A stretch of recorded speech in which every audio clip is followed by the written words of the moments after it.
As I was going through all my tough times and even the great times, I always had sorrows that were able to celebrate with me or be of support for me, even in Korea.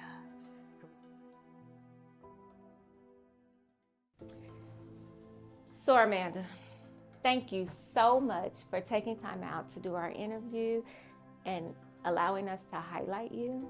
Thank you. In our docu series. Oh, it was my pleasure. So what I would like to talk to you today, and my first question for you is, what first inspired you to serve in the military, and how has that calling shaped your values and outlook on life?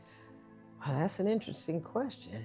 And the reason it is because I first became interested in the military in high school. Yeah, there was a recruiter that came to my high school, which was a very small high school. And where is this at? Georgiana, Alabama. And I went to Georgiana High School. We had about 52, 53 graduates. That's how small it was. Oh, wow. So we had a recruiter come in there and of course looking sharp in the uniform, talking about recruitment. And I was kind of interested in it and I talked to my dad about it. He was Army, believe it or not. 101st Airborne, so I had to shout out for that. That's what he did originally. Bragg. Come on, yes, he did. And so I talked to him about it, and he was actually kind of excited about it. He said, but you need to go in as an officer. And so you need to go to school, you need to go in as an officer. You know, I was always taught that nobody can take your education away. So that's exactly what I did. I enrolled in ROTC at the University of Alabama.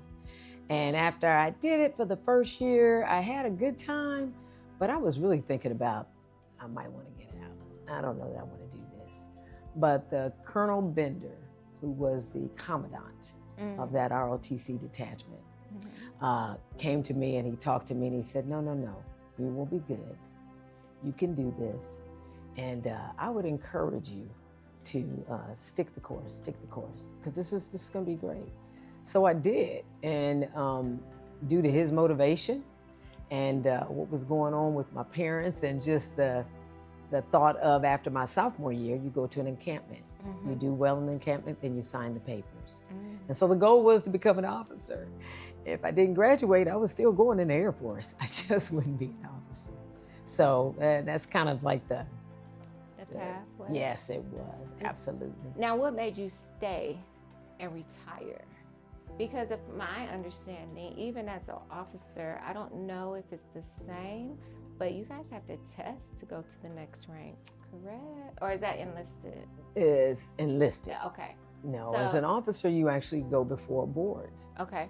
And so your records go with everyone else's who's going to get promoted that year or that cycle. And so part of what kept me going was my first assignment. It was a number of Black officers, and some of them were Greek. And by this time, of course, I back then pledged. I was initiated in Theta Sigma at the University of Alabama. And so we had a company grade officers club, and there were also a segment of officers that just all looked like me.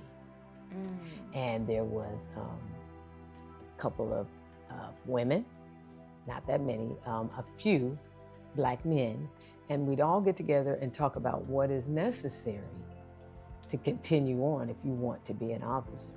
We all enjoyed our jobs. We all did everything the way we should be doing it, with integrity and in spite of all the hurdles that occurred along the way. Because I can imagine in the Air Force, sort of similar to the Army, especially back in the 80s and 90s, it was a lot of discrimination toward Blacks, toward Black officers, and a Black female officer can experience the little things differently. Absolutely. And through all of that, you stayed the course. I did stay the course, and it was rocky all the way. And it's funny you should say that, because when I first got to that first base, I was told, Lieutenant, you need to be careful because they eat Black officers here. You don't get past first lieutenant. And sure enough, I went through a number of things that would have pushed me away, even thought about quitting again and working on a master's at the time. But again, those Black officers, I would have to say they were so motivating. They kept me involved, but I think the biggest key was I learned to speak up and say what was actually going on, because the discrimination I faced was something as simple as the white officer above me asking my NCOs to speak, and then I speak last. I would be in a meeting, and if I went to go to the restroom and I left my cover down just to go to the restroom, we're inside, so you can't wear it. I'd come back from a meeting and he would have snatched my cover and would not, I'm looking for it. I was like, I know I left it here. Don't know what's going on. It was all a big game. So being so brand new to the military, I thought maybe it was a hazing, kind of, you got to pass it. You got to be able to go through the tough times. Right. And I finally shared some of this again with some of these mentors I had. And one told me, he said, you know, we have a black Fulbright colonel, hospital commander. He said, I need you to go over there and I need you to speak to him. And when you go and speak to him, you tell him exactly what is going on. And sure enough, I said, well, he's not in my unit. He doesn't work here. He said, listen to me. I need you to go and tell him exactly what's going on. Now, mind you, I had already explained this to my boss's boss. I didn't think it was right, but he was like, oh no, it's just a game, they're just playing. And he was a lieutenant colonel of a different color, of course. And so when my mentor said, go speak to this commander on the other side of the base, I sat down and I said, I'm setting up a professional development meeting with you, but I did want to share with you some of my experiences, because the captain who had just become a major said I should come over and talk to you. And when I told him just the first thing and then the second thing, he said, wait a minute. He said, stop. He said, you go back and you tell that commander over supply, which was my boss's boss at the time, you tell him I said he better fix this or I will. I said, well, I gotta say, he said, no. I want you to go there right now and you tell him Colonel Bennett said, you better fix this or I will. And so sure enough, I went back to that office and that's exactly what I did. I went in, I said, sir, I had to make this appointment with you because I was told, I know you said this was a playful thing and I was sharing, and Colonel Bennett told me to tell you these words exactly. And it's very funny that once I shared that with him, then all of a sudden, oh no, Amanda, we're gonna take care of this. And you know why? Because sometimes we rise to ranks and we have to always help others and bring them up. And because he had a relationship with the 12th commander, the actual commander that's over our base, not only that, he outranked him. I think he was gonna share all the bad hazing I was going through at the time without even realizing that's what I'm going through. It was amazing. There was a number of things that led to that point. But let's just say after that, I was even put in a position where they said, you're in this shop. We're gonna move you to another shop because we don't think you're good for this shop. All the folks that work for me said, ma'am, I know this is not right, but I've been telling you what they do here at this base. They will actually eat their young. They're not gonna let you get promoted. That's just what they do. And it's not right. But after I shared that information, the very next week they called me in. And rather than apologize, they said, oh, we think you've grown to a certain, I don't know how I grew in 1 week, but you've grown, so we're gonna give you this shop and the other shop now. So now I'm getting promoted, which is what I probably should have been in the first place. Had great people that were working for me. Not only when I moved did they not work so well with the other individual, because you know everybody has who they want to be there. But it was just amazing to me when I look back on it now. I said, you know, there are calculated moves. And I'm so glad for the mentors that I had that were Black that said, when you get your evaluation, you can be good, you can be great, but it really needs to read like this with quantitative measures. But when you're brand new and you come in, you don't realize this. So when I got my first evaluation back, it was kind of bland. Of course, I took it straight to the mentee and all of them. They talked about all of this in order to prepare you. And when I tell you, I thought I had a good report. They were like, no. All the key words are missing in here. This is what you need to know. The thing I think about now, and I hope is different, is that you don't have to sneak away as people in order to grow in professional development in order to be prepared for the rest of this world. Well, I hate to break it to you, Unfortunately, in some aspects, it's still quite the same. Mm. It really is. Even when I was in the military, it was ridiculous. And like you, I had shared some of the same experiences, and I can look back now and people will say, "Oh, you're so direct and you're so upfront," because we had to be. Absolutely. If we didn't, I don't know where I would be. Exactly. Right? Mentally, Yes. right? Yes. I might have been even, I don't know. I But I understand. know if I hadn't spoke up for myself and had the great mentors as well. Oh, yes. Because I had great It's mentors important. too. And my first unit was heavily all Black and Puerto Ricans. The whites were the minority, but I was in that top heavy unit because I was in the core MMC, material management. Okay. And so it was a little different. And my E7, I'll never forget this, Shawn Williams, he said, "Howard, quit telling people what you're not going to do. Just don't do it." Because I was like, Okay. I'm not doing that. Why I got to do it? And he don't have to do it. And I outrank him. I'm not doing it. He said, "Howard, quit telling them you're not going to do it. Just don't do it." Roger, that's what I did. And Our that's what I NCOs did. take care of That's us. right. So what drew you to Alpha Kappa Alpha sorority, and how has membership influenced your personal mission of service? Well, now that is very interesting. Having graduated from Georgiana High School, I didn't really know anything about fraternities and sororities at all. Okay. Not a single thing about No Greek one life. in the family? No, nothing? I do have people in the family, but it was never discussed at that point. Right. I've found out a lot of people in the family now. But I had a soror who actually was from the next city over. And once I got to University of Alabama, she was there and she was an AKA already. She's still serving today. And she said, "Oh no, you got to become an AKA." That's what she told me. And I was like, okay. But the more and more I watched the AKAs at the University of Alabama and watched how well they carried themselves, they were classy, I was like, okay, I guess she's right. I do want to be an AKA. And they did a lot of services. They did services in combination with our brothers, the Alphas. One thing they didn't do a lot was advertise. You would never know that right after I pledged, we had a whole, in a dorm, on the other side of the dorm, there was a whole floor dedicated to Rye syndrome babies. And part of what we had to do as part of our service project is that Theta Sigma, is to go there and just rub the babies. Yep, just rub them because they were like stiff. What's and you Rye just rub them. syndrome?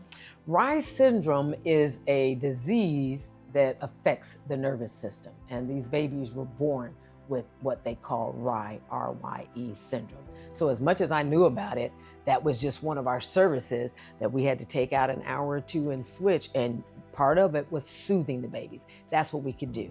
But they were very stiff, and it was a nervous system problem. So, but yeah, but no one ever, I never even knew that existed. Right. And mind you, I didn't go through this process until my senior year. Oh, wow. Yeah, my senior year. So it was in the same dorm that I was a member of. And it's on the other side. I had no idea it was there. AKAs do a lot of work. So in what ways has your military service and your work with AKA complemented each other or strengthened each other? Well, one of the things that they're both, I mean, AKA is very service-oriented, service to all mankind. Correct. But the military is very service-oriented. Correct. I've never been at a base where we were not serving someone to this date. And so with the strengthening of all the things that we do in the services, and especially when I was in a predominantly military city like San Antonio, we'd all work together. The military worked together, our sorors worked together on different services. And I have a cousin that's in the Air National Guard right now. And I was telling him about what the sorors were doing. We had a pop-up shop. We have services all throughout the city. And he said, you know what? I need to do some services right here in this Air National Guard and our unit. and he works with operators. He said, we need to do some services. Can you give me some names of the people? And I, sure enough, that's the compliment, services and services. Can you tell me a moment or share, either in uniform or service, when you felt your two paths truly intersected to make an impact? When I think about the impact, I can think of probably every single one of my assignments. You know, as a Alpha Kappa Alpha woman, there has not been an assignment where I did not link up with another Soror in the city, who is now still a dear friend of mine. I joined the chapter in Korea, I joined the chapter in San Antonio, in Austin. And when I was in Korea, we used to work with, remember the children who were orphans? We worked with the orphanages. And know that I pledged in Korea. Did you? And the chapter there wrote Nu Omega. Yes. And we still work with the orphans. Really? Even to this day, the Awesome. chapter over there still works with the orphans over there. So that's how profound that is, because that was back in 1991. And I was there in 2001 to 2006. And even now, a SOAR came back just in January, and they still work with the orphanage. That's awesome.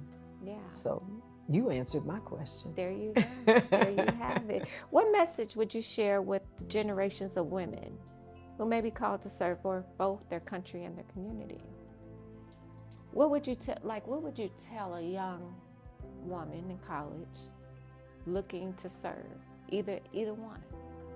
Well, one of the things I would first ask anyone who's interested in serving, whether it be the military or AKA, is to pray on your decision, to make sure it's the right fit for you. That's first and foremost. Just make sure it's something you really want to do and it's the right fit for you. Just like I love AKA, but everybody can't be an AKA. Absolutely. And I love my military, but everybody can't be in the military. Correct. So you first want to decide that that's really what you want to do.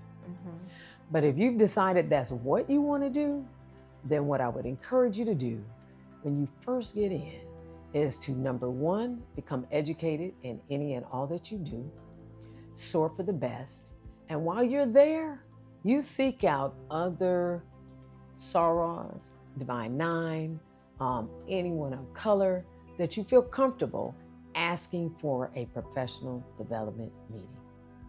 And my thought is, anytime you do that and it's someone that's serious about helping and mentoring you, if you're serious about it, talk to them about it and help have someone guide you along the way. Because you're gonna need training, whether you're in AKA, Correct. learning what is necessary throughout our Constitution and bylaws, or on the other hand, if you're learning in the military, you need someone that's gonna help you navigate through that system. So that would be part of what I would do. Pray on it, make sure it's what you wanna do, first of all. And once you decide that's what you wanna do, be the best at it, no matter what.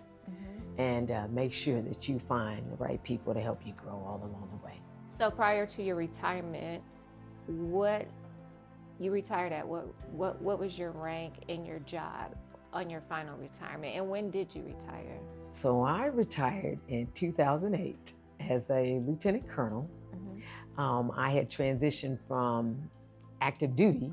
Last active duty was Air Force Special Ops Command. And after that, I decided, I think I want to not stay in full time because I had been involved in so many different things. Well, special ops is a little different. I don't think people realize what special ops is. Can you explain kind of what special operations is? I mean, I know what it is, right? Because people think, oh, we've only been to Desert Storm, Desert Shield, Iraqi Freedom, but they don't know. We've been to Bosnia, we've been to Honduras, we've been to Somalia, we've been to this. And even right now, they're in Lithuania, they're standing up Guam, they're standing up this. They don't know, the public doesn't know all what that entails and how serious it is. This having a secret clearance to be in special ops is, and not putting everything in social media because it puts the soldiers' lives in harm's way. Absolutely does. Absolutely does. So I had an opportunity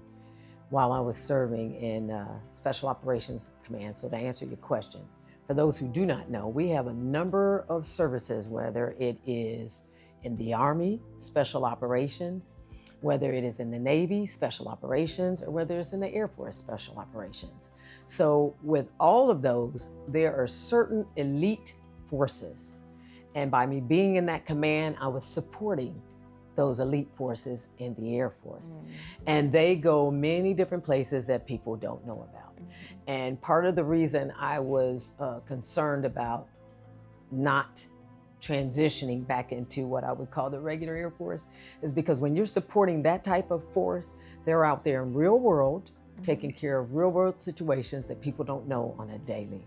And so in supply and log plans, I'm supporting them, but I'm supporting them with the speed of light because whatever they want, they get. We need to make sure they get it to support And the other them. thing is people don't realize, we know that you have the infantrymen, you have artillery that are on the front lines, but the most dangerous to me is supply. Because if you knock out the art of war, you knock out their supply, they can't operate. That's true. Right? So they don't understand that. We'll say, oh, I was logistics or I was in supply, they'll blow you off. And I'm like, but do you not realize we wouldn't win a war if we didn't have supplies? That's it. You need the supplies. Being a fuel officers, you got to keep those birds going. They have to be fueled. They even fuel in the air sometimes. You have to be, they have to be specialized in all those areas. And even with supplies, I worked with the shop service center is what they used to call it back then. And so any of the maintenance supplies that had to go out had to come through my shop in order to go out and then to be replenished to go back. So the one time I was in Germany, I was there for an exercise and we sent you remember those bins that are 96 inches tall and full? We probably had about 35 of those that went over to the base and I was solely responsible for them. That was an exercise. Special ops, real operations all the time. And so it's very serious, whether it's supply, whether it's the operators, whether it's the administrators that are helping them. They're on the front lines and you just have to be able to support them. So, and I could see how even the sisterhood and having the camaraderie in the military, but also in the sisterhood, can be somewhat of a stress relief in a way from dealing with the day-to-day in and out special ops. So that camaraderie coming together with your sisters. I feel like the military holds it true, near and dear in a different way. Very different. Because that is some of our outlets. So if you had, this is your final tag, what do you want people to know about you, your service to both our country and all mankind? Well, if you had to know anything about me, I would say that know that I love my God first and always my family next because I'm married to my Kappa man, and I have a daughter that I love, and of course family. And I do love my sorority. And I would say to you, in any and every place that I've been, I always joined a chapter. So as I was going through all my tough times, and even the great times, I always had sorors that were able to celebrate with me or be of support for me. Even in Korea. That's right. Korea, even in special ops. Wherever I'm going. I was in Germany, ran into some sorors there. Even in Kuwait, even in Bahrain, they just bombed. Even in Iraq, all those places, we are there. Absolutely. Supporting. And I think that's where you really, really sometimes see the sisterhood through that support, through those tough times. Absolutely, absolutely. Serving at the same time. And just notice about me, I love you all, and I'm a hugger because sometimes that's just what somebody needs. I've been in so many situations, just a hug and a smile. So that's what you can know about me. And you want one, you got it. There you go. Well, thank you so much for your time and your willingness to participate. And thank you for your service. And thank you for yours. I appreciate it.